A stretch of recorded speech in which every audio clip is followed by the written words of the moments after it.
So coming out of Fox News today, Trump no more playing nice at the border. President Trump has threatened to shut down the southern border this week to combat the illegal immigration crisis. He also sent a tweet out on Sunday suggesting he was done playing Mr. Nice Guy. And on top of that, on top of threatening to shut down a border, which is itself insane, he's attempting to cut the direct aid funds to El Salvador, Guatemala, and Honduras. So the first comment that I want to make right off the bat is the sort of recursive, maybe that's not the best word, the cyclical nature of this racism fest that's taking place here is insane. So you have all these refugees, in not all of them, but many coming from El Salvador, Guatemala, and Honduras, and the proposed solution is slam the door in their face, man the border with guns, and then reduce the funding to the very countries from which these people are fleeing, thus making the situation worse, creating more refugees that will try and come here, as one does, because this is the only place in the area where things are plentiful enough, where the wealth is concentrated enough that they have a chance of getting the things, or at least they feel like it's the best place that they might have a chance of getting the things that they need. This is overtly racist. This is overtly abusive. It's an assault on freedom. I mean, the idea seems to apply here that anyone who in one moment shrieks about how they stand for freedom, anyone who's like that, this is one of those times that you should be standing up and decrying the situation, because in this sense, when the cries for asylum of fellow humans are being ignored, that's an affront to anyone who is free. Like, we can't be truly free while any of our brothers or sisters are having their rights taken away from them in this way. And make no mistake, like, that's seeking asylum, like, it's a right. It's a basic human right. And so to ignore an asylum seeker is to commit a human rights violation, is to commit a human rights crime. What do you think, Mike?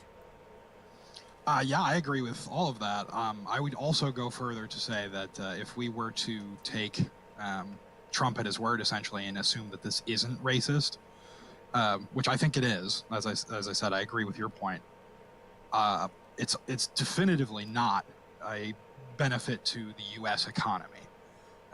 Part of the problem I've read about shutting down the border is we're not even sure if it's practical because of all the trade that comes through legal ports on the border with Mexico, and that alone would have a damaging effect on the U.S. economy. Like, you can't just close the gates and say, sorry, traffic, not to mention all of the U.S. nationals who are out of country, possibly even on foreign aid missions, like Doctors Without Borders and things of that nature. I mean, who knows how many Americans are currently south of the border that would then be, for the most part, stranded. It's insane. Like, it makes no sense, and it's not functional. And I think you can see here the escalation, the idea that racism has permeated the right all the way through it. Like, I'm more and more I see some truth to that, because you can see the wheels turning. Like, this is no longer it's in broad daylight. This is racism. These are moves that are clearly designed to try and create an ethno-white state. The idea that any part of sending armed, and I don't know for sure if that's still on the table. I know that yesterday or the day before, Trump tweeted something to the effect of, like, I'm not saying I want to send guys with guns to the border, but, like, it would totally be a good idea if I did do that. Am I misquoting here, Mike, or do you remember this as well? That was the gist of it. Is he had said that we're not doing like other countries do, where we put rifles on the border, but it would be really effective if we did, but I'm not going to do it. And it's like, well, okay, but like, you're not decrying that it's a bad thing to have armed men shooting immigrants on the border. You're just saying, like, you don't want to do it, which is really dubious and weird. Or maybe I'm crazy. Like, maybe No. that's No, this is troubling because, at least in my lived experience, the premise under which conservatives will maintain the facade of moral superiority is to say that we do all of these humanitarian things. We send aid to all these countries. I give money at my church. They'll say, I don't go to church, but people who go to church will say, I give tithings, I support humanitarian efforts. But here, it's blatant. You have these asylum seekers that are leaving a place that we're giving some money to. And so not only are we going to not let these people into our country, but we're going to make it so that the situation that ostensibly they would have to return to is even worse than what it was when it made them try and seek asylum here in the first place. There's no spin required. and you might laugh, but I just recalled Dickens in The Christmas Carol. This is what Scrooge says. He's literally saying, like, I pay my taxes, the poor houses still exist. No, I'm not going to donate money or help you out. Like, put him in jail, put him to work. And like, it was a huge satirical, like, we're painting this Scrooge character as an evil archetype.